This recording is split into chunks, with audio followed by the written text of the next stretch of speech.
सो हमने सुबह से पढ़ा कि हैरेसमेंट क्या है, क्यों हो रहा है, कैसे हम वर्क प्लेस पे हैरेसमेंट को जो है ना से बचा सकते हैं अपनी ख़वातीन को। जब ये एक्ट बना है 2013 में, तो इसमें स्पेसिफिकली एक्ट के नाम में ही कहा हुआ है कि भाई ये जो Gilgit-Baltistan protection against harassment of women, यहाँ पे वीमेन जो है कहा गया है कि ख़वातीन की प्रोटेक्शन के लिए। बट ये 2013 की बात थी, अभी 11 साल हो गए। तो आज के अब तक इतना जो है डेकेड में इतनी चीज़ें बदल गई हैं कि अब हमें पता है कि भाई मेन भी हैरेस होते हैं, and there is no doubt about it. तो यहाँ पे इसको एक तो ये एक्ट में ही जो है यहाँ पे जेंडर को यहाँ पे ख़त्म करने की ज़रूरत है। 2013 में ये जो एक्ट पास हुआ है, लेकिन अनफॉर्चुनेट हम 11 साल हमें लगे हैं, अब जाके हम इसकी इम्प्लीमेंटेशन फेज़ पे अब जाके हमने स्टार्ट किया। For the first time in Baltistan अब ये पिछले मंथ ही कमेटियाँ जो है बनी हैं, जो कि आप सबको पता होगा अभी तक बल्तिस्तान में 17 जो है इंक्वायरी कमेटीज़ बनी हैं, ठीक है, जिसमें आगे हम पढ़ेंगे। तो आज क्या क्या हम देखेंगे, सबसे पहले हम बेसिक डेफिनेशंस देखेंगे कि इस एक्ट में जो टर्म्स एंड हैं उनकी बेसिक डेफिनेशंस क्या है। फिर हम देखेंगे कि इंक्वायरी कमेटी जो है कैसे बनेगी, इसके प्रोसीजर क्या हैं, इसके पास कौन सी पावर्स हैं। Then we will talk about minor और मेजर पेनल्टीज़ क्या, अगर किसी पे इल्ज़ाम साबित होता है या जुर्म साबित होता है तो उसके लिए मेजर जो है सज़ाएँ क्या हो सकती, छोटी सज़ाएँ और सख्त संगीन सज़ाएँ क्या हो सकती, वो हम देखेंगे। फिर ज़ाहिर किसी को ज़ाहिर है वो अगर इंक्वायरी कमेटी के प्रोसीजर से खुश मुतमईन नहीं है तो वो अपील की तरफ जा सकते हैं, उसका प्रोसीजर हम देखेंगे। फिर हमारे पास मुहतसिब या ओम्बड्समैन है, उसका क्या रोल है, उसके क्या पावर्स हैं, वो हम डिस्कस करेंगे। उसके बाद एक एम्प्लॉयर का, यानी जो आपको नौकरी दे रहे हो उसकी क्या रिस्पॉन्सिबिलिटीज़ है, और लास्ट में जो कोड ऑफ कंडक्ट है जो कि हर इदारे में होना चाहिए, उस पर हम बात करेंगे। सबसे पहले जैसा कि ये एक्ट 2013 का जो है एंटी हैरेसमेंट का एक्ट है। एक्ट क्या है, किसी भी कानून में कोई भी जो है कानून हम जो है एक्ट वो कानून है जो कि गवर्नमेंट जो कानून पास करता है उसको हम एक्ट कहते हैं बेसिकली। इस एक्ट का नाम protection against harassment of women at the work place act 2013 इसका नाम है। अच्छा, जब भी आप एक्ट जो है, इस एक्ट की प्रोविज़न बेसिकली इसका मकसद ये था कि ख़वातीन को, हमने ऑलरेडी पढ़ा के देखा कि ख़वातीन को वर्क प्लेस पे कैसे हम प्रोटेक्शन दे सके, अच्छा माहौल कैसे दे सके, रिस्पेक्टफुल माहौल कैसे दे सके, उसके बारे में है। और ये पूरे गिलगित बल्तिस्तान पे अप्लाई होता है, और जैसे ये एक्ट पास हुआ ये सब पे अप्लाई होना चाहिए था, बट अनफॉर्चुनेटली हम 11 साल बाद इसकी इम्प्लीमेंटेशन पे देख रहे हैं। कुछ हम अब एक्ट के अंदर क्या क्या चीज़ें हैं, कौन से मुश्किल अल्फाज हैं जो कि हम समझने की ज़रूरत है। आप बहुत ज़्यादा इस एक्ट में देखेंगे कि एक्यूज्ड का वर्ड यूज़ हुआ है। एक्यूज्ड क्या है, ये कोई भी एम्प्लॉई, कोई भी मुलाजिम या जो है मुलाजमत देने वाला वो हो सकता है जिस पे कोई ना कोई हैरेसमेंट का इल्ज़ाम लगा हो, उसको हम एक्यूज्ड कहेंगे।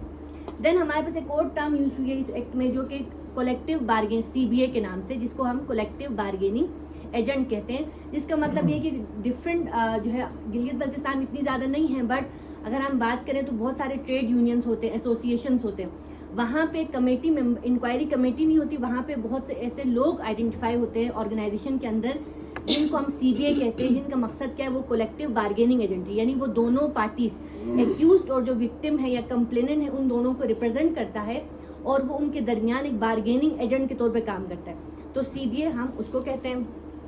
देन हमारे पास है कोड का वर्ड बहुत ज़्यादा यूज़ हुआ है, जिसका मतलब है कि इस एक्ट के अंदर जो कोड ऑफ कंडक्ट यूज़ हुआ है उसको शॉर्ट फॉर्म में कोड कहा गया है। कॉम्पिटेंट अथॉरिटी, ये जो है वो अथॉरिटी है जो कि मैनेजमेंट ने इस एक्ट पे अमल दरामद करने के लिए बनाया है, ठीक है। फॉर एग्जांपल हम कहते हैं कि लेट्स सपोज डिस्ट्रिक्ट एडमिनिस्ट्रेशन में एक कमेटी बनाई है जिसमें जो है 3 कमेटी मेंबर्स, इंक्वायरी कमेटी, उसके ऊपर जो हेड है वो कमिश्नर उसका हेड है। लेट्स सपोज एग्रीकल्चर डिपार्टमेंट ने अपनी एक कमेटी बनाई है, उनका जो हेड होगा वो जो है उनका उस पूरे डिपार्टमेंट का डायरेक्टर होगा या सेक्रेटरी उसका कॉम्पिटेंट अथॉरिटी होगी। कंप्लेनेंट क्या है, वो खातून या मर्द जो कि कहीं पे इंक्वायरी कमेटी को या ओम्बड्समैन को हैरेसमेंट का कंप्लेन करे, उसको हम कहेंगे कंप्लेनेंट। एक हमारे पास एक्यूज्ड आ गया, दूसरा हमारे पास कंप्लेनेंट आ गया। देन वी हैव एम्प्लॉय, यानी वो तमाम रेगुलर, कंट्रेक्चुअल, कोई इंटर्नशिप कर रहे हैं, कोई रिसर्च कर रहे हैं, वो तमाम उन सबको हम एम्प्लॉय कहेंगे, जो कि कोई भी एम्प्लॉयमेंट है, कोई एक दिन का लेबर का काम करे, एक पर आवर काम करे, वीकली काम करे, महीने में काम करे, मंथली सैलरी ले रहा है, 10 साल के कॉन्ट्रैक्ट पे काम करे, वो तमाम लोग जो कि रेगुलर, कंट्रेक्चुअल या कोई भी जॉब करें उनको हम एम्प्लॉय कहेंगे। और फिर एम्प्लॉयर कौन होगा, एनी पर्सन और बॉडी इनकॉर्पोरेटेड और not employing worker in organisation under a contract of employment. कोई भी आप किसी के साथ एक कॉन्ट्रैक्ट ऑफ एम्प्लॉयमेंट साइन कर रहे हैं और आपके पास अथॉरिटी है उसको हायर करने की, तो वो एम्प्लॉयर होगा। एम्प्लॉयर मल्टीपल तरह के हो सकते हैं, यानी एम्प्लॉयर सिर्फ जो गवर्नमेंट जॉब देने वाला से एम्प्लॉयर नहीं हो सकता। इसमें हमने देखा है भी कोई विरासती तौर पे किसी ने कोई अपनी ऑर्गेनाइजेशन चला रहा है, या कोई जो है मेरा आने वाला वारिस है वो चला रहा है, वो भी एम्प्लॉयर की हैसियत से लोगों को जॉब वगैरह दे सकता है। मैनेजमेंट हो सकती है मल्टीपल जगह पे, HR आपने ह्यूमन रिसोर्स का डिपार्टमेंट होता है, वो जो एम्प्लॉयर के रोल में हो सकता है। गवर्नमेंट अथॉरिटीज़ में लेट सपोज जो जॉब देने वाले इदारे हैं वो हो सकते हैं। अच्छा, लोकल अथॉरिटी के ऑर्गेनाइजेशंस भी एम्प्लॉयर का रोल कर सकते हैं। अभी हम देखते हैं मल्टीपल हमारे गवर्नमेंट के इदारे हैं जो कि खुद हायरिंग का काम कर रहे होते हैं, वो जो है तो उनकी मैनेजमेंट उस तरह लोकल अथॉरिटी खुद कर रही होती है। बहुत सारे इंडिविजुअल बिजनेस हैं, प्रोपराइटर्स हैं जो कि अपना के लिए मैनेजर्स हैं जो कि हायर करते हैं, तो वो भी एम्प्लॉयर हो सकते हैं। अच्छा, इसके अलावा बहुत सारे कॉन्ट्रैक्टर्स होते हैं, आपने देखा होगा कि हम देखते हैं कि भाई ठेकेदार होते हैं, वो भी एम्प्लॉयर के रोल में हो सकते हैं। अच्छा, गवर्नमेंट डिवीजन के ऑफिस होल्डर्स हैं, ऑफिस बेयरर्स हैं, वो भी हो सकते हैं। यानी ये सारे जो है आपका एम्प्लॉयर मल्टीपल शेप में हो सकता है। मैं अपने इदारे में जो है ना इंटर्न्स हायर करने की अथॉरिटी मेरे पास है, तो मैं उसकी एम्प्लॉयर हो सकती हूँ। तो यानी एम्प्लॉयर को हम डिफरेंट कॉन्टेक्स्ट में देख सकते हैं। अच्छा, हैरेसमेंट की अंडरस्टैंडिंग हमने ऑलरेडी बात की, इस एक्ट में जो हैरेसमेंट को ऑलरेडी डिफाइन किया वो हम ऑलरेडी पढ़ चुके हैं। अच्छा, नेक्स्ट हम देखते हैं कि इंक्वायरी कमेटी, ऐसे बेसिक टर्म इंक्वायरी कमेटी के लिहाज से। फर्स्ट ऑफ ऑल जो है इंक्वायरी कमेटी क्या है, वो इंक्वायरी कमेटी उसको कहेंगे जो कि डायरेक्ट हैरेसमेंट के केसेस के जो कंप्लेंट्स हैं उनको डील करेगा, वो इंक्वायरी कमेटी कहलाएगी। इसके हम डिटेल में मजीद जाएंगे। मैनेजमेंट क्या है, वो जो कि आपके जो ऑर्गेनाइजेशन को ओवरऑल मैनेज करे उसको हम मैनेजमेंट कहेंगे। ओम्बड्समैन क्या है, सेक्शन 7 के तहत ओम्बड्समैन हायर होगा, हम इसकी भी डिटेल हम आगे पढ़ेंगे। देन ऑर्गेनाइजेशन क्या है, कोई भी government body, corporation, NGO, educational institution, registered organisation, ये सारे ऑर्गेनाइजेशन के अंडर आएंगे। अच्छा, अब हमने कहा कि हैरेसमेंट क्या है, ये ओवरऑल जो एक्ट हमने कहा ये वर्क प्लेस हैरेसमेंट है। ठीक है कि यार आप किसी भी वर्क प्लेस पे खवातीन को एक महफूज प्लेटफॉर्म देना। अब वर्क प्लेस का मतलब ये नहीं है कि भाई मैं एक ऑफिस में काम करती हूँ तो ये मेरी ऑफिस की वर्क प्लेस है। वर्क प्लेस की डिफरेंट टाइप हो सकती है। पहला भाई ऑफिशियल वर्क एक्टिविटीज़, अगर मैं किसी क्या है कि मैं आज लेट सपोज हम LGRD की यहाँ पे एक मैडम बैठी हैं, वो अपने ऑफिस में भी काम करती है, वो भी उसका वर्क प्लेस है, लेकिन वो प्रोजेक्ट साइट पे भी जाती है तो वो भी उसका वर्क प्लेस ही है। ज़रूरी नहीं कि सिर्फ ऑफिस वर्क प्लेस हो। ठीक है, तो वो जो आपको project activities official work sites हैं जहाँ पे हमारी बहुत से एसी साहिबान है, वो क्या करते हैं, बहुत ज़्यादा दूर दराज के एरियो में जा रहे हैं, तो वो भी उनका वर्क प्लेस ही है, उसको भी हम वर्क प्लेस के टर्म में लेंगे। देन हमारे पास लार्ज जियोग्राफिकल एरिया, ठीक है कि आपकी जो ऑर्गेनाइजेशन की जो एक्टिविटीज़, अभी एक RSP है तो उसकी ऑर्गेनाइजेशन की एक्टिविटीज़ क्या हैं। हम आज जो है स्कर्दू ऑफिस से लेके आज हम सरीना शिगर में बैठे हैं, तो अभी ये जो माहौल है ये भी इनके लिए एक वर्क प्लेस है। ठीक है, अगर यहाँ पे कोई खातिन कंप्लेन करती है तो भाई मैं सरीना में थी बट काम के रिलेटेड की वजह से यहाँ पे थी, तो ये भी वर्क प्लेस है। देन कोई भी ओपन एरिया हो, ठीक है कि आपके ऑफिस के अंदर बाहर कोई लॉन है या बाहर कोई पार्किंग एरिया है, वो जो स्पेसिफिक एरियाज है वो भी वर्क प्लेस के अंदर आएंगे। उसके बाद कोई बिल्डिंग या फैक्ट्री है, ठीक है, जहाँ पे कोई ना कोई हाउस ऑपरेशन हो रहा है, कोई कंस्ट्रक्शन साइट है, वो भी वर्क प्लेस में ही आएगा। अच्छा, आउटडोर एक्टिविटीज़ के लिए बहुत सारे ऑर्गेनाइजेशन आउटडोर एक्टिविटीज़ वगैरह बहुत करा रहे होते हैं, सेमिनार्स बहुत करा रहे, एक्टिविटीज़ बहुत करा रहे हैं, तो वो भी आपका वर्क प्लेस ही आएगा। And then lastly place of work, जहाँ आप काम करते हैं, जो आपका ऑफिस डेजिग्नेटेड ऑफिस है कि भाई ये फलां की चेयर है, फलां की सिटिंग स्पेस है, वो भी वर्क प्लेस है। तो हमारे लिए समझना बहुत ज़रूरी है कि कोई भी, अब मैं फॉर एग्जांपल किसी जो है ना कैफ़े में बैठी हूँ, लेकिन मैं काम के सिलसिले में, एक मीटिंग के सिलसिले में बैठी हूँ, तो वो भी मेरे लिए वर्क प्लेस ही है। ठीक है, वो हम ये नहीं कहेंगे ये कैफेटेरिया था तो नहीं, वो भी आपका वर्क, क्योंकि हम वर्क प्लेस पे जो है हम काम से रिलेटेड अपने ऑफिस से रिलेटेड मैटर को वहाँ लेके डिस्कस कर रहे थे, तो वो भी हमारे लिए क्या है, वर्क स्पेस ही है।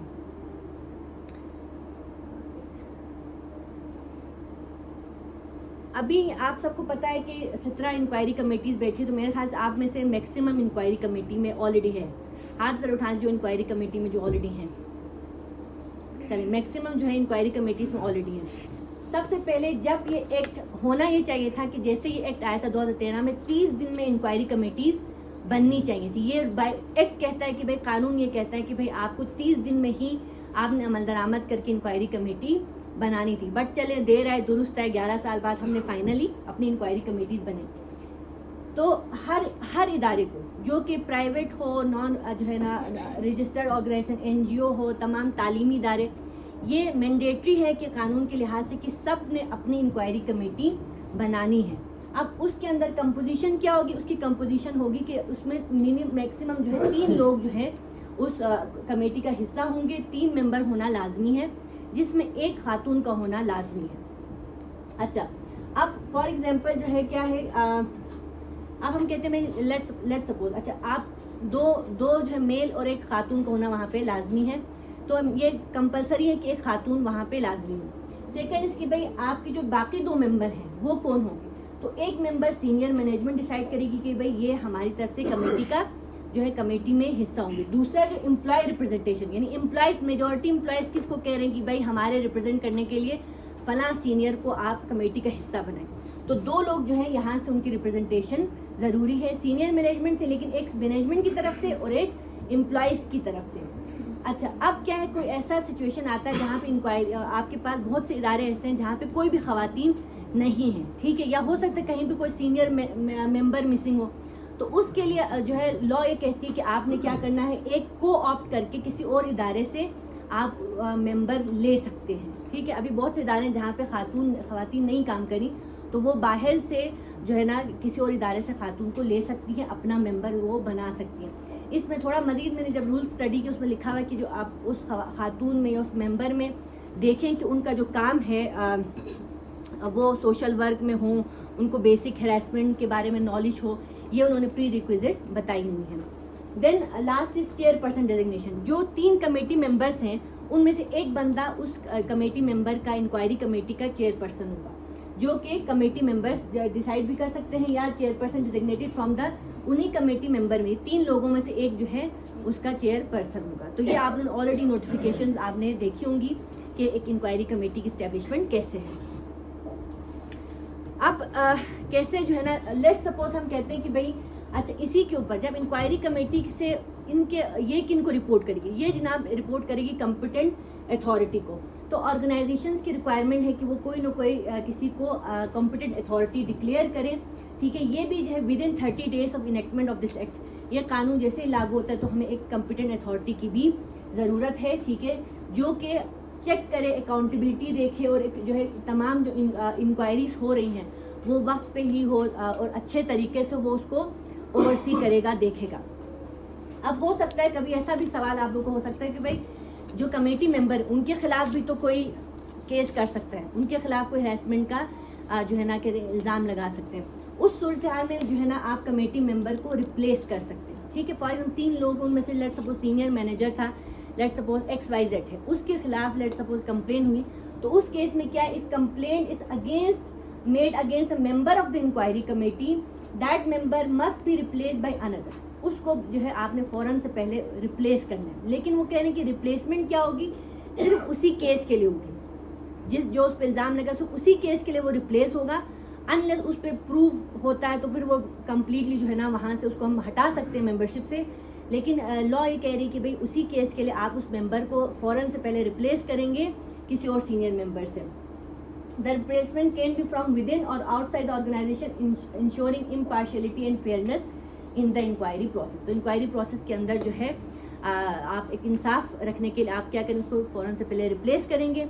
अब आपके पास कोई और सीनियर ऑर्गेनाइजेशन में मौजूद है तो आप उसको ले लें, अगर वो नहीं है तो फिर आप आउटसाइड ऑर्गेनाइजेशन से भी ले सकते हैं।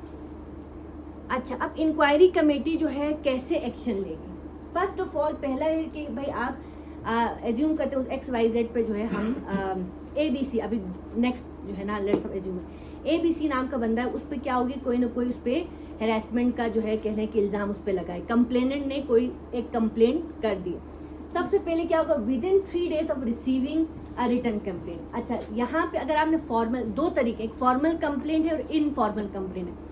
अगर फॉर्मल कंप्लेंट कर रहे हैं तो सबसे पहले इंक्वायरी कमेटी के पास वो रिटर्न में आएगा, यानी जो कंप्लेनेंट है वो रिटर्न में कंप्लेंट करेगा और इंक्वायरी कमेटी की जिम्मेदारी होगी कि वो विद इन 3 days ठीक है। 3 दिन के अंदर उस पर नोटिस लेने के बाद वो क्या करे, तमाम चार्जेस और एलिगेशंस, ठीक है, जो भी जो है सेक्सुअल नेचर का है, वो डेरोगेटरी रिमार्क्स के नेचर है, जो भी है वो सारे जो उस एक्यूज को इन्फॉर्म करेंगी, वो बताएंगे, ठीक है। और मेक श्योर करेंगे उसको हम रिटर्न में आप उस जो है एक्यूज को वो लेटर देंगे।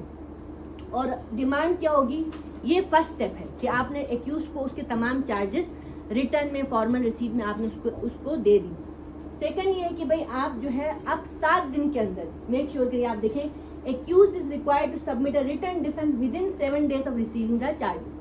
जैसे उसको पता चला मेरे पे ये इल्ज़ाम लगे हैं तो 7 दिन का पीरियड है कि वो अपने डिफेंस में जो भी उसका जो है ना वो उसके जवाब देता है कि वो बेगुनाह है या उससे वाकई में गलती जो भी है, वो रिटर्न में अपना डिफेंस जमा करेगा। और अगर उसने कोई वजह नहीं है और उसने ऐसा नहीं किया तो फिर क्या होगा, ठीक है। इसमें यहाँ पे लिखा है failure to do so without reasonable cause. अगर तो है कि वो बीमार है, वो मुल्क से बाहर है, वो रिटर्न में नहीं दे सकता, कोई भी वजूहात है, ऐसी कोई वजह नहीं है और वो 7 दिन में अगर रिपोर्ट ना अपना डिफेंस ना दे पाए तो फिर नेक्स्ट क्या होगा, the proceed to ex parte. कहते if the accused fail to respond without a reasonable cause the inquiry committee is authorised to proceed ex parte, meaning proceeding without the presence or input of the accused. कहते accused से जिस पे इल्जाम लगा है उसका कोई भी इनपुट, कोई भी जवाब या कोई भी जो उसका डिफेंस लिए बगैर इंक्वायरी कमेटी के पास ये अथॉरिटी है कि वो अपना उस पर फैसला सुना दे और कॉम्पिटेंट अथॉरिटी तक पहुंचा दे। तो ये बेसिक जो है ना, तो क्या हुआ कि 3 दिन के अंदर आपने उस पर नोटिस लेना है और आपने एक्यूज को इन्फॉर्म करना है। और एक्यूज के पास कितने दिन का टाइम है, 7 दिन का टाइम है कि वो उस पर रिटर्न डिफेंस सबमिट करे। अगर वो फेलियर होता है तो फिर आपके पास इंक्वायरी कमेटी के पास राइट है कि वो आगे प्रोसीड करे। अब इंक्वायरी कमेटी के जो है उसमें फर्स्ट ऑफ ऑल प्रोसीजर क्या होगा कि इंक्वायरी प्रोसेसेस क्या होंगे वो हम बताते हैं। फर्स्ट ऑफ ऑल जो है इंक्वायरी कमेटी के पास ये राइट है कि वो एविडेंस को, जो भी सबूत है, जाहिर है जो एक्यूज्ड लेट्स जो कंप्लेनेंट है उसने कोई ना कोई उसके पास होगी वजह कि भाई फलां टाइम था, इस टाइम पे ये वाकया पेश आया, या फलां था, मैंने फलां इंसान को भी बताया, फलां फ्रेंड को बताया, फलां कुलीग को मैंने डिस्कस किया, इन उसके बाद मल्टीपल कोई ना कोई बेसिस तो होगी ना। तो उसमें आप इंक्वायरी कमेटी के पास जो तमाम ओरल ज़बानी जो बातें की हैं या डॉक्यूमेंट्री ऑन डॉक्यूमेंट्री है, कोई मैसेजेस हैं या कोई वीडियो है या कोई पिक्चर है, उन सब यानी ओरल और तमाम जो डॉक्यूमेंट्री चीज़ें, उन एविडेंस का जो है उनके पास राइट है कि वो उसको एग्जामिन करें, उनका जो है पूरा स्टडी करें, उनको देखें। और उनके पास अब फॉर एग्जांपल मैं कंप्लेन करती हूँ, मुझे पता है कि मैंने जो है अपने एक गवाह के लिए मैंने अपनी दोस्त को भी लिया कि ये दोस्त वहाँ पे मौजूद थी, तो इंक्वायरी कमेटी के पास जो है प्रोसेस में उनका जो है ड्यूटी है कि वो मुझे भी मेरे बातों को भी एग्जामिन करें और मेरे जो विटनेस है उसको भी एग्जामिन करें, उससे पूछें कि भाई ये तमाम वाकयात का जो एग्जामिनेशन करना ज़रूरी है। सेकंड है कि क्रॉस एग्जामिनेशन राइट्स, ठीक है, दोनों पार्टी, अब जाहिर सिर्फ एक्यूज के पास भी कोई ना कोई डिफेंस होगा कि भाई मैंने ऐसा नहीं किया या मेरा ऐसा इंटेंशन नहीं था, जो भी है, तो दोनों पार्टीज के पास क्रॉस एग्जामिन विटनेसेस को जो है क्रॉस एग्जामिन करने का राइट मौजूद है। ये नहीं कि भाई कंप्लेनेंट ने कंप्लेन कर दी तो बस वही सही है, ठीक है, तो दोनों साइड के पार्टीज, दोनों साइड के विटनेस, उन सबको क्रॉस एग्जामिन आपने करना है, यानी हर दोनों पार्टी को आपने सही से सुनना है।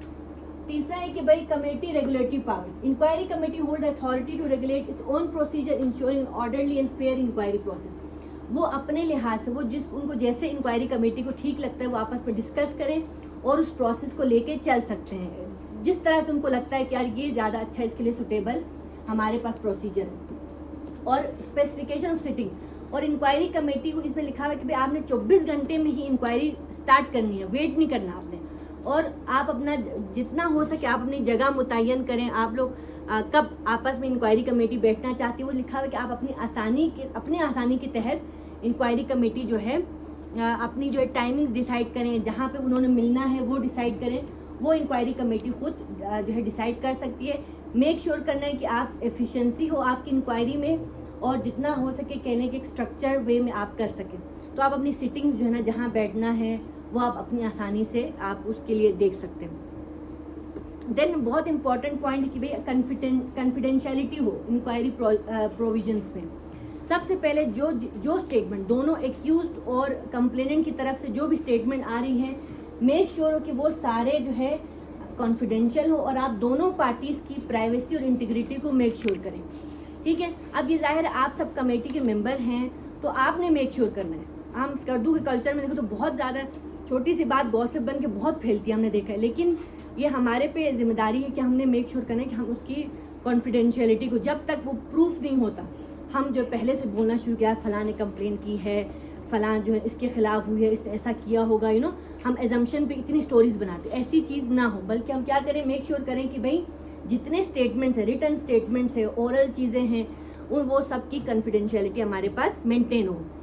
अच्छा, दूसरा जो assistant by nominated officer, accused और कंप्लेनेंट दोनों पार्टीज अपने लिए एक ऑफिसर को नॉमिनेट कर सकती है। वो जो है कह लें नॉमिनेटेड ऑफिसर है, वो कह लें आपको अच्छा मशवरा दे सकती है, वो जो है आपको तमाम चीज़ें मज़ीद अच्छे से समझा भी सकती है। इसलिए जो मतलब आप लेट्स सपोज किसी पे इल्ज़ाम लगा है, ठीक है, तो उसको भी अच्छे से एडवाइस की ज़रूरत है, यार आप इसको कैसे अच्छा कर सकते हो। कोई एक्यूज है, कोई बेगुनाह है, तो उसके लिए भी एक नॉमिनेटेड ऑफिसर जो है इंक्वायरी कमेटी दे सकती है कि यार आप इससे मशवरा कर लो कि आप इसको कैसे डिफेंस कर सकते हो। तो नॉमिनेटेड ऑफिसर्स का भी यहाँ पे असिस्टेंस जो इंक्वायरी कमेटी में के लिए इसकी भी इजाज़त है। उसके बाद रिप्रेजेंटेशन राइट्स फॉर पार्टीज। अच्छा, फॉर एग्जांपल मैं चाहती हूँ कि मैं सेफ फील नहीं करी, इंक्वायरी कमेटी से भी मुझे थोड़ा इशू है, तो मैं अपना कोई कुलीग, अपना कोई फेलो, अपना कोई दोस्त जो है लेके इंक्वायरी कमेटी में पेश हो भी सकती हूँ। ये भी ऑप्शन है टू मेक कि आप मज़ीद कंफर्टेबल हों। तो इसलिए दोनों को कोई आप फ्रेंड रिप्रेजेंटेटिव या कुलीग को जो है आप अपने साथ लेके जा सकते हैं ड्यूरिंग इंक्वायरीज, ठीक है, ताकि आपको मज़ीद अच्छा मशवरा भी मिले, आपको एक अच्छा सपोर्ट भी मिले। तो ये दोनों पार्टी के पास ये राइट है। तो ये आप जो है कह लें कि कॉन्फिडेंशियलिटी इंश्योर करने में ये पॉइंट्स भी हैं। देन हम क्या प्रोटेक्शन दे सकते हैं ड्यूरिंग इंक्वायरी कि अच्छे से जो है ना फेयरनेस भी हो और सेफ्टी भी हो। पहली बात तो है कि भाई नो एडवर्स एक्शन, यानी कि आप ना जो कंप्लेनेंट है और उसकी जो है विटनेस है उनके खिलाफ कोई एडवर्स एक्शन नहीं करेंगे। अब किसी ने कंप्लेन किया तो उसको भाई खतरा हो सकता है, बाकी कुलीग से भी खतरा हो सकता है, जिसके एक्यूज उससे भी खतरा हो सकता है। तो भाई इंक्वायरी कमेटी ये भी मेक श्योर करेगी उसके पे जो है कोई मेजर जो है एडवर्स एक्शन उस पर नहीं होगा अगर उसने कंप्लेन किया भी है तो इससे ये भी इनकरेज होगी कि भाई एक्यूज की तरफ से कोई रिटेलिएशन ना है, कोई मुजाहिमत ना है कि भाई तुमने कैसे पता चले उन्होंने कंप्लेन किया तो एक्यूज यहाँ पे मारने पे पहुँच जाओ।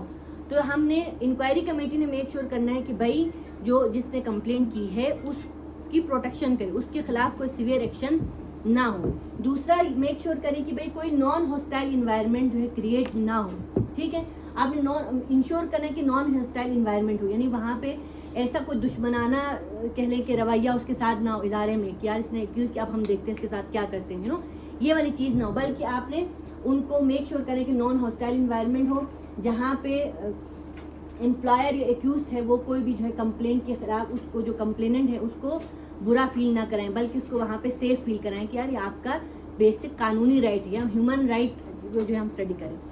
देन डॉक्यूमेंटेड फाइंडिंग, जो भी दोनों तरफ से जितनी ट्रांसपेरेंसी को इंश्योर करने के लिए तमाम प्रोसेसेस जो है आपको और आउटकम से वो सारी आपकी रिटर्न में ऑन डॉक्यूमेंट होनी चाहिए। ये भी लाजमी है, आप कोई भी जो है ख्याली बातें नहीं करें, बल्कि आपकी एक एक चीज़ का रिटर्न होना बहुत ज़्यादा ज़रूरी है। और अगर लेट सपोज गिल्टी हो जाता है, यानी कि जो एक्यूज उस पर जुर्म साबित होता है, तो वही वो आपने मेक श्योर करना है कि जो जितनी माइनर पेनल्टीज है, यानी एक माइनर पेनल्टी क्या आप उसको वार्निंग देने की हद तक है, तो वो भी ऑन डॉक्यूमेंट होना चाहिए, उसकी फाइल में लेट सपोज कहेंगे लगना चाहिए, ताकि एक मज़ीद क्लैरिटी आ जाए प्रोसेस में कि हम एक इंक्वायरी कमेटी प्रोसेस करिए, तो उसमें क्लैरिटी आना बहुत ज़रूरी है। अच्छा, अब इंक्वायरी कमेटी ने कोई भी कह लें कि एक इंक्वायरी पूरी कंप्लीट कर ली है, तो वो कैसे जो है ना रिकमेंडेशन फॉरवर्ड करेंगी। इंक्वायरी कमेटी जब भी अपना जो है प्रोसीजर कंप्लीट करेगी, पहली बात तो है कि वो अपना तमाम रिकमेंडेशंस कॉम्पिटेंट अथॉरिटी को जो है फॉरवर्ड करेगी। रिकमेंडेशन तमाम जो कॉम्पिटेंट अथॉरिटी को ये 30 दिन के अंदर करना है, आपको मेक श्योर करना है, ठीक है। और कि इंक्वायरी हो गई है और उस पर आपने अमल दरामद करने के लिए कॉम्पिटेंट अथॉरिटी को 30 दिन के अंदर आपने जमा करना है। अब माइनर पेनल्टीज यानी मामूली सजाएं कौन कौन सी हो सकती है। पहला ये है कि भाई आप पेनल्टी फॉर गिल्ट कि भाई उस पर जुर्म साबित हो गया तो उसको वार्न किया जाए, ऑफिशियली लेटर में उनको उसको वार्निंग या शोकास नोटिस दिया जाए, उसको ये भी लिखा है कि आप अलल एलानिया भी दे सकते हैं अगर एक्यूज पे जुर्म साबित हो जाए तो। दूसरा ये है कि भाई नॉर्मल पनिशमेंट, माइनर पनिशमेंट में उसकी विथहोल्डिंग प्रमोशंस कि यार उसकी प्रमोशन वक्ती तौर पर उसको होल्ड किया जाए, ये माइनर पनिशमेंट जो है हो सकती है।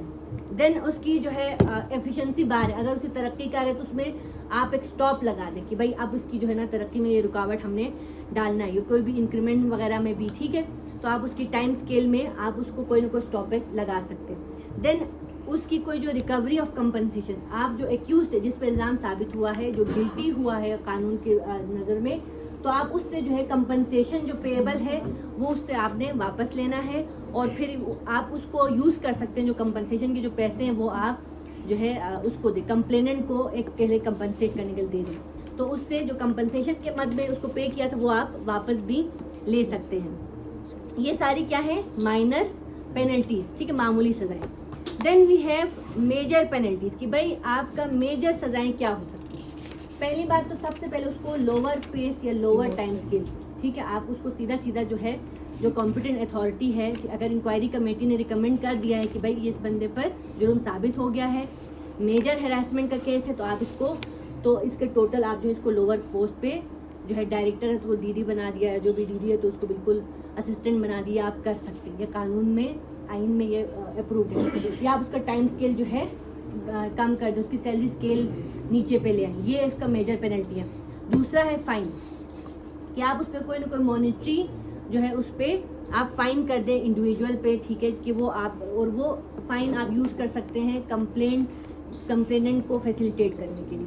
अब ये जो फाइन है इसको कहा हुआ है कि भाई मिनिमम 25,000 तो होना ही होना है, मैक्सिमम हमारे लॉ में लिखा हुआ है कि 1 लाख होनी चाहिए, लेकिन अगर हम पाकिस्तान पीनल कोड के रिकमेंडेशन पढ़े तो वहाँ पे मैक्सिमम फाइन 5 लाख तक लिखी हुई है और विद 3 साल की जेल भी लिखी हुई है, ये पाकिस्तान के पीनल कोड का है।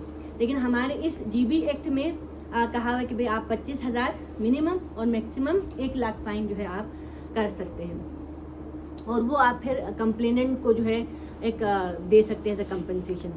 Then we have major penalty में कंपलसरी रिटायरमेंट, ठीक है, वो बंदा अभी रिटायर होने को 10 साल 15 साल रहते हैं, ठीक है, लेकिन आप उसकी कंपलसरी रिटायरमेंट करवा सकते हैं कि आप forcing an individual to retire before their plan retirement age as a result of disciplinary action, ठीक है, डिसिप्लिनरी एक्शन से लॉ कहती है कि भाई आप इसको जो है कंपलसरी रिटायर करेंगे, ठीक है, तो आप 15 साल पहले रिटायरमेंट आपको लेनी पड़ेगी बिकॉज आप पे डिसिप्लिनरी एक्शन हो गया है, आप पे जो है जुर्म साबित हो गया। रिमूवल फ्रॉम सर्विस, ठीक है, वक्ती तौर पर उसको बिल्कुल जो है सर्विस से टर्मिनेट किया गया है ड्यू टू मिसकंडक्ट और failure to meet job requirement, तो आप उसको रिमूव फ्रॉम सर्विस भी कर सकते हैं, ये भी जो है अलाउड है।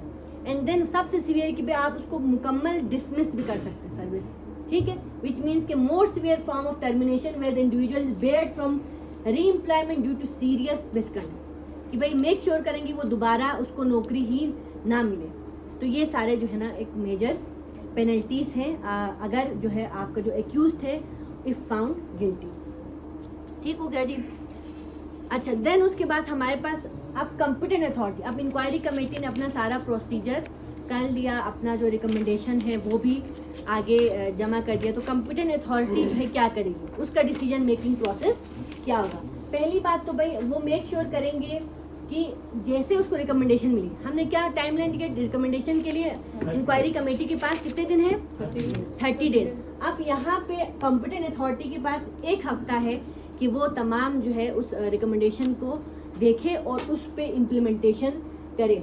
The competent authority shall impose the penalty recommended by the inquiry committee within 1 week of receiving the recommendation, तो ये competent authority की जिम्मेदारी है। दूसरा, regular monitoring by inquiry committee, ठीक है, अब इंक्वायरी कमेटी अभी भी जिम्मेदारियां खत्म नहीं हुई, उन्होंने मेक श्योर करना है, क्योंकि वो इदारा क्या है, ज़ाहिर इंक्वायरी कमेटी उस इदारे का है, ठीक, कॉम्पिटेंट अथॉरिटी तो हो सकता है कि 3, 4, 5 इंक्वायरी कमेटीज का चेयर हो, तो भाई इंक्वायरी कमेटी की जिम्मेदारी है कि वो कॉम्पिटेंट अथॉरिटी इसको सज़ा को इम्प्लीमेंट कर रहे हैं नहीं कर रहे, उसको मॉनिटर करना भी जो है आपकी इंक्वायरी कमेटी की जिम्मेदारी है। सो शेल मीट रेगुलरली, कहा कि इंक्वायरी कमेटी को रोज़ाना मिलना है, ठीक है, to monitor the implementation of their recommendation until they are satisfied with the outcome, जब तक वो सेटिस्फाइड नहीं होते उनका रिकमेंडेशन पर अमल दरामद होने तक उनको मिलना है, देखना है और मेक श्योर करना है कि भाई उनकी रिकमेंडेशंस पर अमल दरामद हो। देन जो है मीनवाइल, अब जाहिर है ये सारी चीज़ों में हम ये सिनेरियो ऐसे डिस्कस करें कि भाई हैरेसमेंट वाकई में हुई है और एक्यूज जो है उसको गिल्टी है, तो इसी दौरान जो है फिजियोलॉजिकल काउंसलिंग और मेडिकल ट्रीटमेंट, ठीक है, जो कंप्लेनेंट है उसको हम जितना हो सके हम जो है मेडिकल ट्रीटमेंट एडवर्स सिनेरियो में, या हम उसको सोशल काउंसलिंग जो है उसके लिए अरेंज करके दें ताकि वो ट्रॉमा से निकल आए, वो वापस जो अपने वर्क प्लेस पे सेफ फील करे। दूसरा है कि उसको अगर बहुत सीवियर केस है, ठीक है, उसमें आप मेडिकल लीव भी उसको एक्स्ट्रा आप दें, उसकी प्रोविज़न है लॉ में कि आप उसको एक्स्ट्रा मेडिकल लीव्स दे सकते हैं। If needed the organisation will provide additional medical leave to the complainant to aid in their recovery process. वो रिकवर हों तो आप मजीद उसको मेडिकल लीव भी दे सकते हैं। अच्छा, अगर इन तमाम ड्यूरेशन में जो है कंप्लेनेंट से कोई लॉस ऑफ सैलरी हुई है या जो कोई और डैमेजेस हुए हैं, तो भाई in cases where the complainant suffer a loss of salary or other damages the organisation may offer compensation as a form of support. तो ऑर्गेनाइजेशन के पास जो है ये अथॉरिटी है कि वो जो है कोई ना कोई फाइनेंशियल कंपनसेशन उस कंप्लेनेंट को दे सकते हैं।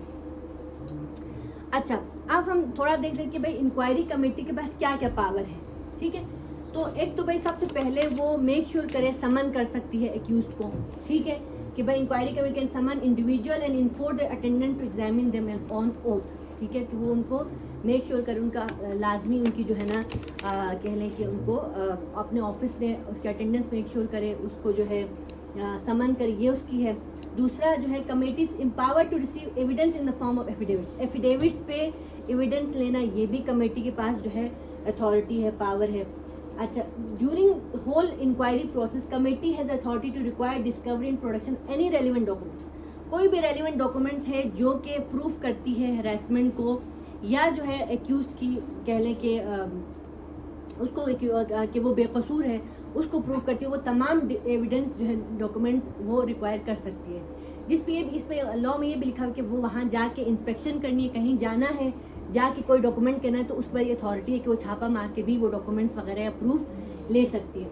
रिकॉर्ड एविडेंस, ठीक है, कि भाई recording evidence is the fundamental power of the committee to ensure accurate documentation, ठीक है, कि आप मेक श्योर करें कि जो एविडेंस है आप उसको ऑन कैमरा भी रिकॉर्ड करना चाहें, आपके लिए जिस तरह से भी आप इंक्वायरी कमेटी को जितना बेहतर तरीके से रन करना चाहते हैं, आपके पास अथॉरिटी है कि आप उसको रन कर सकते हैं।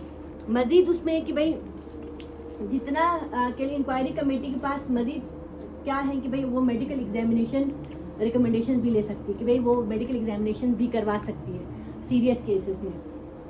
अच्छा, इनके पास जो है जितना हो सके जो कंप्लेंट्स हैं उनको थॉरोली इम्पार्शली जो है पूरा जितना हो सके इंक्वायरी करना चाहें वो इंक्वायरी कमेटी कर सकती है। पेनल्टी के रिकमेंडेशन देना, कमेटी जो है ऑलरेडी जितने रिकमेंडेशन हैं, सजाएं वो बताना चाहते हैं वो अपना दे सकते हैं। अच्छा, फॉल्स एलिगेशन के खिलाफ, अब जाहिर ज़रूरी नहीं कि हर वक्त जो है कंप्लेनेंट सही जो है ना वाकई में जो है कसूरवार हो, वो भी कसूरवार हो सकती है कंप्लेनेंट भी। तो इस सूरत हाल में if allegations are found to be false and made with malice the committee may recommend to the ombudsman that action be taken against the complainant, ठीक है, इस तरह, क्योंकि हम हैरेसमेंट भाई ये कोई मामूली चीज़ नहीं है, हमें इसको सेंसिटाइज करना, सेंसिटिव होने इसके बारे में। ऐसे नहीं कि किसी ने कहा यार मैं हैरेसमेंट के चक्कर में इनको फंसाती हूँ कि किसी ने कंप्लेंट ऐसे कर दिया, तो उस सूरत हाल में इंक्वायरी कमेटी सीधा ओम्बड्समैन को शिकायत करे और उस पर स्ट्रिक्ट एक्शन लेने के जो पाबंद है, तो जाहिर वो आपको इंक्वायरी कमेटी में। और हमने आखिर में कहा भी इन तमाम प्रोसेस में कॉन्फिडेंशियलिटी का होना बहुत ज़्यादा ज़रूरी है। अच्छा, अब हो सकते हैं भाई कि जो आपका एक्यूज्ड है वो भाई एग्री ना करता हो, वो वाकई में बेकसूर हो, लेकिन इंक्वायरी कमेटी को लगा कि वो कसूरवार है, उन्होंने अपना सारा जो है रिकमेंडेशन कमेटी को आगे भेज दी। तो इसमें अब जो है एक्यूज्ड है, इंक्वायरी कमेटी ने तो उसको गिल्टी साबित कर दिया, ठीक है, कि उसको हम बता दी कि ये वाकई में कसूरवार है। अब नेक्स्ट क्या है कि वो अब अपील प्रोसेस में जा सकते हैं जो एक्यूज्ड है। अच्छा, दोनों पार्टी जा सकती है, ठीक है, कि मजीद एक्यूज के appeal against penalties, any party aggrieved by the decision of competent authority or whom minor or major penalties imposed may prefer an appeal to an ombudsman within 30 days। उस पे जैसे हफ्ते के अंदर उस पे जो भी इल्ज़ाम लगा है वो 30 दिन के अंदर ओम्बड्समैन में अपील कर सकता है। साथ साथ ये अपने हो सकते हैं यहाँ पे डिस्ट्रिक्ट कोर्ट आपका हो तो वहाँ पे भी अपील कर सकता है। अभी हमारे पास जीबी में मैंने सुना ओम्बड्समैन की जो सीट है वो अभी भी खाली है, कोई नहीं बना। बट ठीक है, अगर ओम्बड्समैन नहीं है तो आप क्या करेंगे, डिस्ट्रिक्ट कोर्ट में जाके अपील कर सकते हैं।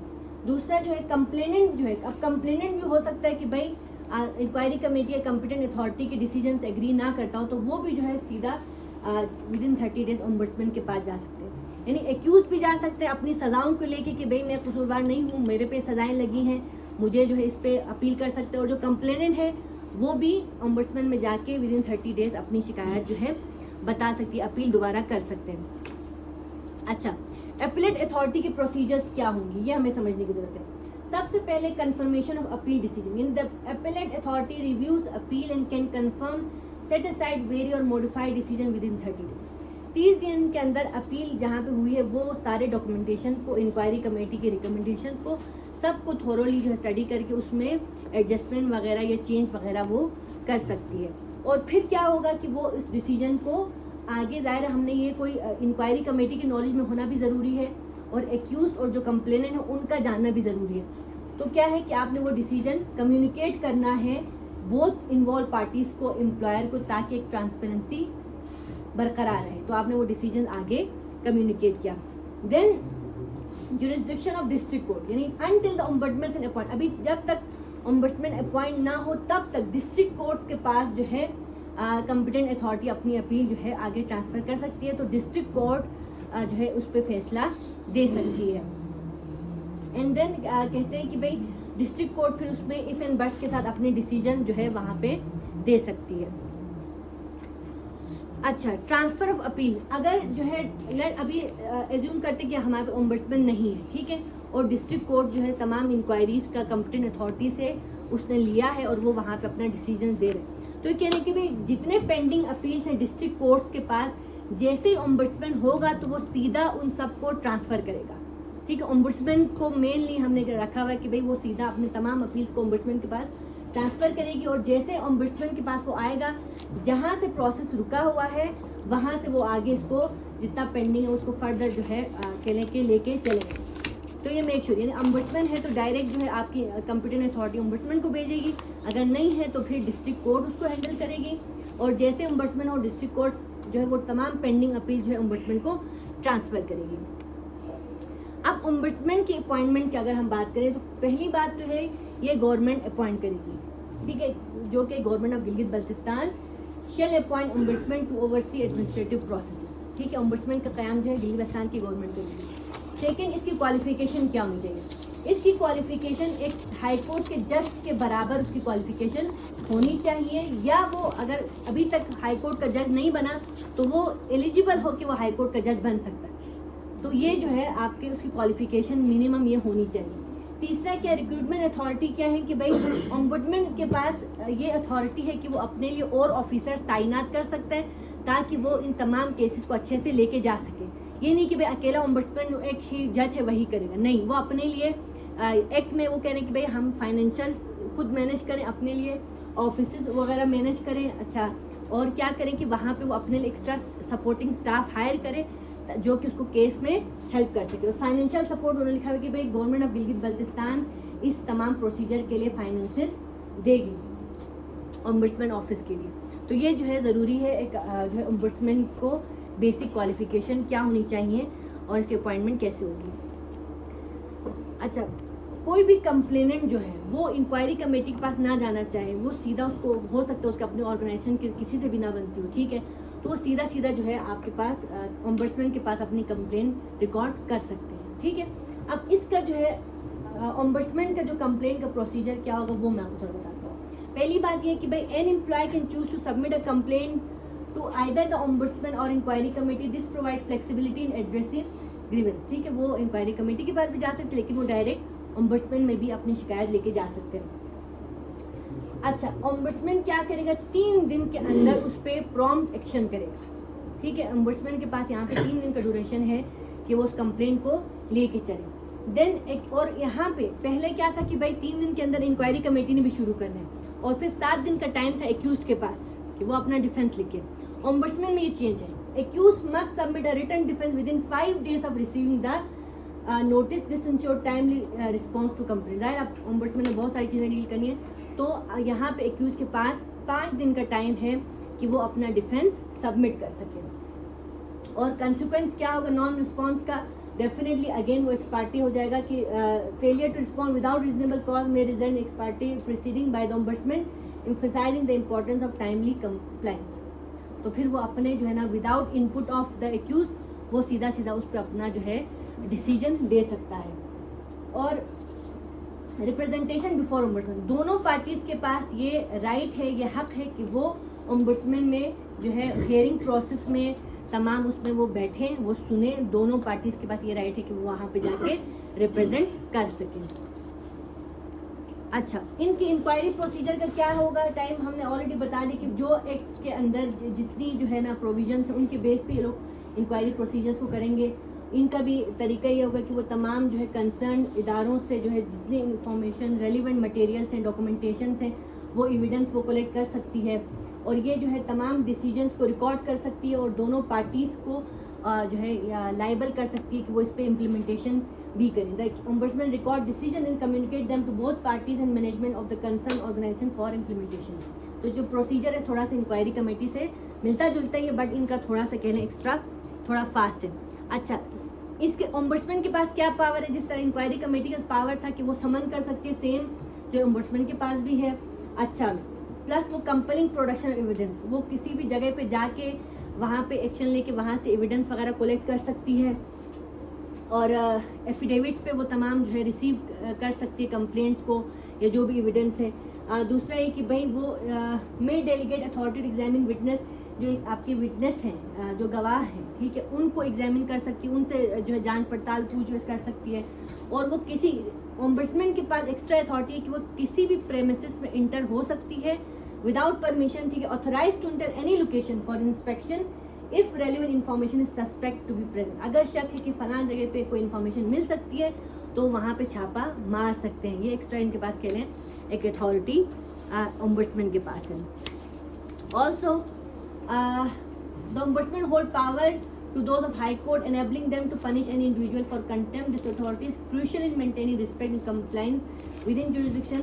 और फिर जो स्कोप ऑफ पेनल्टीज है वो अगेन जो है बहुत जो है माइनर और मेजर पेनल्टी जो हमने डिस्कस किए वो ओम्बड्समैन डायरेक्टली उस एक्यूज पे डाल सकती है।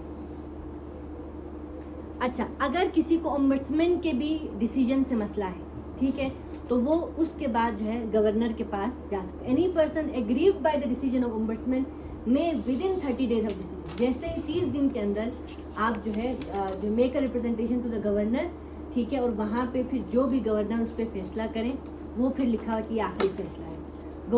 इस एक्ट में एटलीस्ट ये नहीं कि गवर्नर के बाद कोई अथॉरिटी नहीं लिखी हुई जिसके पास वो अपना फर्दर अपील लेके जा सके। तो गवर्नमेंट जो है यहाँ पर के गवर्नर जो है यहाँ पे बताया कि अल्टीमेट अथॉरिटी है जो कि इस पे फाइनल डिसीजन दे सकता है। तो ओम्बड्समैन के ऊपर यहाँ पे गवर्नर को रखा हुआ है जो कि लेकिन with in 30 days, time line इसकी कि 30 दिन के अंदर आप इसको दे दें। अच्छा, यहाँ पे जो जॉब देने वाले हैं employer, what is the time, how much time is left for me? 3:18 left. जी जी जी जी श्योर। चलो मैं जल्दी वाइंड अप करती हूँ। तो एम्प्लॉयर की ड्यूटीज़ क्या है भाई? एक तो सबसे पहले मेक श्योर करें कि जो इम्प्लीमेंटेशन है इस एक्ट की इम्प्लीमेंटेशन हो, ये सबसे पहले जो है एम्प्लॉयर्स की ये ड्यूटी है। दूसरा है कि भाई जो कोड ऑफ कंडक्ट है, इसी एक्ट में कोड ऑफ कंडक्ट लिखा हुआ है। तो भाई आप सब इंक्वायरी कमेटी के मेंबर्स हैं, आपने ये ट्रेनिंग ली है, अब आपकी जिम्मेदारी है कि आप अपने इदारों में जाएं, उनको मज़ीद समझाएं, मज़ीद बताएं कि भाई क्या कोड ऑफ कंडक्ट है, लॉ क्या कहती है, ये सब आपने आगे बताना है। अच्छा, हर जितने एम्प्लॉयर हैं, ऑर्गेनाइजेशंस के जो एम्प्लॉयर जो मुलाजमत दे रहे हैं, जो ऑर्गेनाइजेशंस, उनकी जिम्मेदारी है कि वो अपने इदारों में इंक्वायरी कमेटी बनाएं, ठीक है। अगर कहीं पे नहीं बना हुआ तो कल ही जाके आपने इंक्वायरी कमेटी तश्कील देनी है। और ऑर्गेनाइजेशंस की जिम्मेदारी है मैनेजमेंट की, हायर अथॉरिटीज़ की, कि वो कंपनी अथॉरिटी को भी बता दें। और जो कोड ऑफ कंडक्ट है, ठीक है, इसमें आखिरी अभी हम थोड़ा सा डिस्कस करेंगे। कोड ऑफ कंडक्ट को इन्होंने लिखा हुआ है कि भाई इंग्लिश में है ना ये, इसको ट्रांसलेट करके उर्दू में जो लैंग्वेज आपके एम्प्लॉय समझते हैं, बल्ती समझते हैं तो भाई बल्ती में ट्रांसलेट करके ये लगाएं, वहाँ पे डिस्प्ले होना चाहिए। आपकी बेसिक कहने की ड्यूटी है। यहाँ पे अच्छा, यहाँ पे एक बात लिखी हुई कि जो अगर एम्प्लॉयज़ कहते हैं कि भाई हमारे इदारे ने ये एक्ट जो है इम्प्लीमेंट नहीं किया, तो एम्प्लॉयज़ मिल के एक पिटीशन दायर कर सकते हैं अपने एम्प्लॉयर के खिलाफ कि भाई ये जो है डिस्ट्रिक्ट कोर्ट में बता सकती है कि भाई हमारे एम्प्लॉयर ने अभी तक इस पर कंप्लाई नहीं किया, तो आप मेक श्योर करें कि इसको कंप्लाई करवा दिए भी हो सकती है। अच्छा, एम्प्लॉयर जिन पे एक्यूज होता है तो वो 25,000 रुपये मिनिमम फ़ाइन है, 1 लाख रुपीज़ जो है मैक्सिमम फ़ाइन है। डिस्ट्रिक्ट कोर्ट की इन्वॉल्वमेंट, ठीक है, जब भी पिटीशन फाइल हो तो यहाँ डिस्ट्रिक्ट कोर्ट जो आपके इदारे में वो जो है यहाँ पे इन्वॉल्व हो सकती है ताकि वो इस एक्ट को इम्प्लीमेंट करवाएं। थोड़ा सा आखिरी हम डिस्कस कर लेते हैं कोड ऑफ कंडक्ट, हमारे पास काफ़ी सवाल हम ले लेते हैं, ठीक है। अच्छा, एक कोड ऑफ कंडक्ट का बेसिक मकसद क्या है कि हम अपने तमाम मुलाजमीन को एक बताएं कि भाई आपने कैसा, आपका बिहेवियर एक इदारे के अंदर, वर्क प्लेस के अंदर आपका बिहेवियर कैसे होना चाहिए। पहली बात तो भाई यह अगेन ख़वातीन के जो है प्रोटेक्शन और सेफ्टी के लिए एक बनाई गई है। इसका मकसद ये है कि भाई आपका जो वर्क इन्वायरमेंट है वो हैरेसमेंट फ्री हो, ठीक है। इसमें हमने पढ़ा कि भाई हैरेसमेंट क्या था, अनवेलकम सेक्सुअल एडवांसेस था, रिक्वेस्ट था, verbal and non verbal communication है, physical conduct of sexual nature है, सेक्सुअली डिमीनिंग एटीट्यूड्स है, वर्क इन्वायरमेंट इंटरफेरेंस हो रही है, वर्क इन्वायरमेंट ऐसा हॉस्टाइल है, ठीक है, और पनिशमेंट फॉर रिफ्यूज़ल है कि आप मैं कहूँ ये प्रोजेक्ट करें और वो जो रिफ्यूज़ करने पे मैं सज़ा दे रहे हैं, ये भी उसमें आता है। और आउटसाइड ऑफिस, हमने वर्क प्लेस बताया कि भाई आपके ऑफिस के कमरे से हट के भी जो है किसी आउटसाइड लोकेशन पे हो, वो सारा हमने ऑलरेडी पढ़ लिया। हमने एब्यूज़ ऑफ अथॉरिटी पे ऑलरेडी डिस्कस कर लिया कि भाई एक हॉस्टाइल इन्वायरमेंट किसको कहते हैं, जहाँ पे आपका वर्क इन्वायरमेंट ऐसा अच्छा कंफर्टेबल ना हो जहाँ पे हम अच्छे से काम कर सके, आपकी वर्क परफॉर्मेंस पे बहुत ज़्यादा इम्पैक्ट आ रहा हो, और एक ऑफेंसिव है, आपको गालम गलोच बार बार सुनना पड़े, तो ये सारा एक हॉस्टाइल इन्वायरमेंट को जाहिर करती है। अच्छा, इन सब में अगर जो है कंप्लेनेंट कंप्लेन करती है और उसके बाद ये करता है तो उस केस में बहुत ज़्यादा ख़तरा है कि वो रिटेलिएट करे, आगे से मुज़ाहिमत है एक्यूज़ की तरफ से।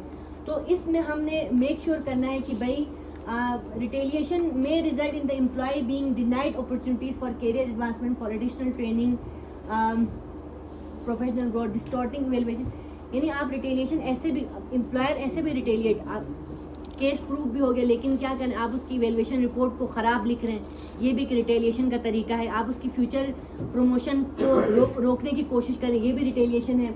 आप क्या करें कि एम्प्लॉय के खिलाफ जैसे कंप्लेंट, उसके खिलाफ गॉसिप करें, हर वक्त उसके बारे में बुराई कर रहे हैं, ठीक है, और बेसिक उसके वर्क प्लेस पे बेसिक जो राइट्स है उसको महरूम रख रहे हैं, ये सारा भी रिटेलिएशन है। थोड़ा सा हम बात करें इनफॉर्मल पे कि भाई अगर ये फॉर्मल कंप्लेंट हमने सारी पढ़ ली, इनफॉर्मल कंप्लेंट कैसे होगा। लेट सपोज मैं हूँ और मैं कंप्लेंट करती हूँ, तो भाई इनफॉर्मल तरीका ये है कि मैं अपने बॉस के पास गई, जो सुपरवाइज़र है उनको बताया कि ये मसला है, तो वहाँ पे ही इनफॉर्मली हम दोनों को बिठाएं, जो अक्यूज़ है उसको बिठा के वहाँ पे रिजॉल्व करें और बिल्कुल कॉन्फिडेंशियलिटी वहाँ पे बात को ख़त्म कर दें, तो एक इनफॉर्मल तरीका होगा जिसमें आप क्या करें, आपको एडवाइस, आपको मशवरा दिया गया है कि आपने कैसे जो है आप इसको नेक्स्ट टाइम के लिए बेहतर कर सकते हैं। जो अभी हो रहा है, बहुत से जगहों पे होते हैं ऐसे झगड़े, क्या होता है, हिडन नहीं, बस यार खामोशी सुलह सफाई करके, ये बेसिकली जो है ना ख़त्म है। यहाँ पर इनफॉर्मल कंप्लेंट का तरीका है। इसमें ये भी लिखा हुआ कि भाई आप बहुत से केसेस में हैरेसमेंट जो है लोगों की मौजूदगी में नहीं होता, ठीक है, बहुत से केसेस में क्या है ऐसे जगह पे होता है जहाँ पे कोई और मौजूद ना हो। तो इसमें लिखा हुआ है कि एक्ट में ये मशवरा दिया हुआ है कि भाई ऐसे केसेस हो, अगर आपको थोड़ा सा भी शक है, आपको ज़ाहिर वो रिपीटेटिव होता है, आपने कहा हैरेसमेंट एक दफ़ा नहीं, वो बार बार होता रहता है, तो भाई पहला होता है आप, मैं लेट सपोज इन्होंने मुझे कोई कमेंट कर दिया और मैं अनकंफर्टेबल हुई हूँ, तो वो मुझे लगता है एक हैरेसमेंट के ज़ुमरे में है, बट मैं अभी रेडी नहीं हूँ कंप्लेंट करने के लिए। तो इसमें लिखा हुआ है कि आप कोशिश करें कि अपने किसी कुलीग या फेलो को ये बता के रखें कि आज का दिन है, इतना टाइम है, ये इससे अनकंफर्टेबल हुई, यानी इससे क्या होगा कि रिकॉर्ड कीपिंग होगा कि मेरे फेलो भी जानती है, तो बाद में फेलो एज अ विटनेस आ सकती है, भाई हाँ इन्होंने मुझे मंथ पहले बताया तो उस दिन करके वो हो सकता है। और नेक्स्ट ये है कि भाई इनफॉर्मल में सिंपल जो है आप किसी भी, if the case is taken informal, senior management or head office conduct the investigation confidentially, the alleged accused is approached within the aim of resolving the matter directly, वहाँ पे दोनों को बिठा के डायरेक्टली आप सॉल्व कर सकते हैं। फॉर्मल कंप्लेंट हम ऑलरेडी पढ़ चुके हैं।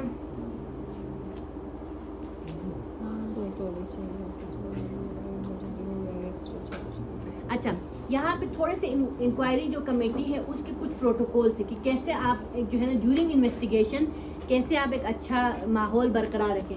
पहली बात है कि भाई जो ऑर्गेनाइजेशन सपोर्ट कर सकती है ड्यूरिंग इंक्वायरीज उसको मेक श्योर करे, जिसमें अगर जो है उसी वक्त एक्यूज्ड और एम्प्लॉय हो सकता है एक ही ऑफिस में काम कर, तो कुछ मुद्दत के लिए आप एम्प्लॉयर को कहीं और शिफ्ट कर दें, जो आपका जो है जिस पे एक्यूज्ड हो उसको कहीं और शिफ्ट कर दें, थोड़ा उनमें डिस्टेंस हो, या वो एक दूसरे को ना देखें, थोड़ी देर के लिए कह लें किसी और, या उसको छुट्टी पे भेज दें, ये भी लिखा हुआ है।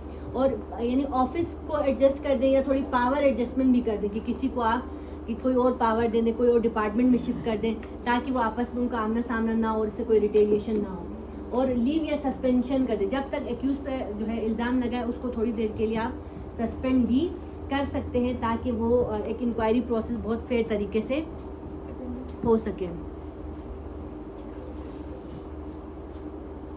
अच्छा, यहाँ पे लिखा हुआ है कि भाई आपकी जो इंक्वायरी कमेटी है उसको बहुत ज़्यादा उसने केयरफुल मॉनिटर करना है कि कोई रिटेलिएशन तो नहीं हो, एक्यूज जो है किसी तरह से कंप्लेनेंट को कोई ख़तरा तो नहीं पहुँचा रहा, तो वो तमाम प्रोसीजर में आपने बहुत नज़रसानी करनी कि कोई वहाँ पे ना हो रहा हो या कोई दोबारा कोई हरेसमेंट होने का चांस ना हो। यानी आप केस सॉल्व होने के बाद भी वो कहते हैं कि भाई आपने मॉनिटर करते रहना है अपने एम्प्लॉइज़ को, बेशक केस सॉल्व होने के बाद भी आपने बहुत ज़्यादा मॉनिटर करना है। और कुछ बेसिक जो है मिनिमम स्टैंडर्ड ऑफ बिहेवियर क्या है वर्क प्लेस पे, कहते हैं कि भाई हमने बेसिक रखा है कि भाई एक सेफ और रिस्पेक्टफुल वर्क प्लेस होनी चाहिए। अच्छा, यहाँ पे जो है जितने अगर आपके पास, इन्होंने कहा अगर आपके पास इस एक्ट से अच्छा कोई कानून आपके पास ऑलरेडी है जो आप ऑलरेडी अपनी ऑर्गेनाइजेशन में फॉलो कर रहे हैं, तो वो कहते हैं कि भाई आप उसको फॉलो करना जारी रखें, ठीक है, उसमें बेशक कोई इंटरफेरेंस के बगैर इससे अच्छा है तो आप समझते हैं कि हमारे पास इससे अच्छी पॉलिसी है तो आप उस पर कंटिन्यू भी रह सकते हैं। और ये लिखा हुआ है कि भाई एम्प्लॉय की प्रोटेक्शन के लिए जो है employees retain the right to negotiate for additional protection in mess. मैं कहती हूँ कि भाई मैं हो रहा है हरास हुई लेकिन ये जगह है मेरे लिए इनफ नहीं है, तो आप मज़ीद अपने हक़ के लिए मज़ीद जो है एम्प्लॉयर से आप उससे रिक्वेस्ट कर सकते हैं और प्रोविजंस हैं कानून में।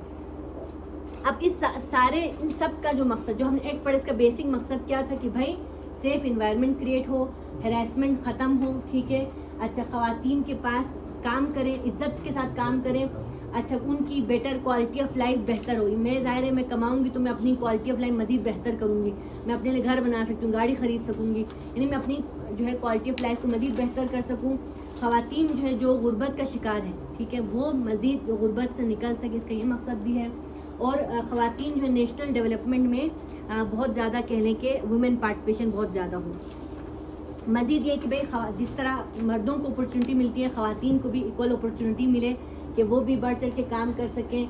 अच्छा, और बिना किसी इम्तियाजी सलूक के वो भी जो है एक इज़्ज़त की जो है रोटी कमा सकें। और इंटरनेशनल लेबर स्टैंडर्ड्स को मीट करने के लिए बहुत ज़रूरी है। और आखिर में ये कि भाई हमारे रिलीजन में भी है कि भाई हम ख़वातीन को डिग्निटी दें, इज़्ज़त दें, तो उसको भी जो है ये कोशिश करती है कि ये जो है इसको फुलफ़िल करें। ये लास्ट स्लाइड है।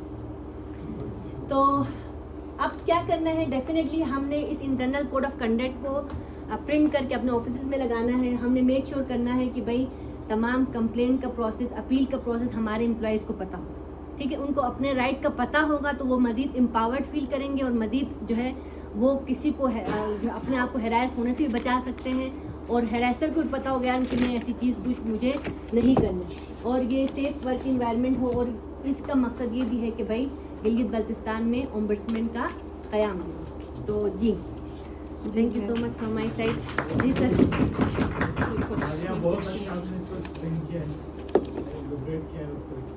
लेकिन यहाँ पर तमाम प्रोविजंस की जिक्र आ रहा है, जहाँ परमिशन का जिक्र आ रहा है, टाइम लाइन भी आ रही, लेकिन काइंडली आप मुझे कॉम्पिटेंट अथॉरिटी की ज़रा डिटेल से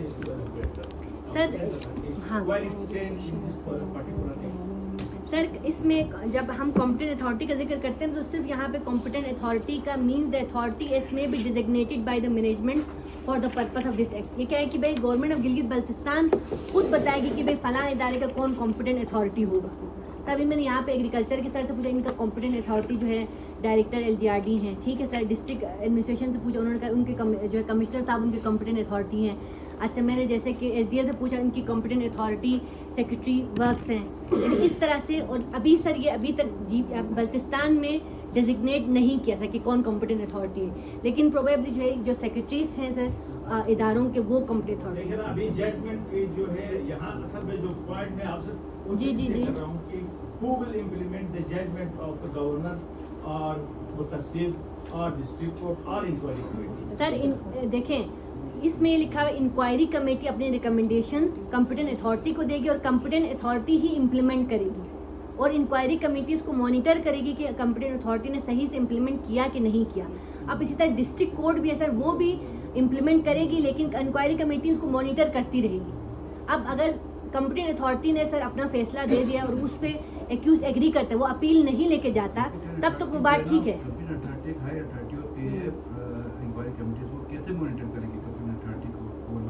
नहीं सर, क्योंकि देखिए इंक्वायरी कमेटी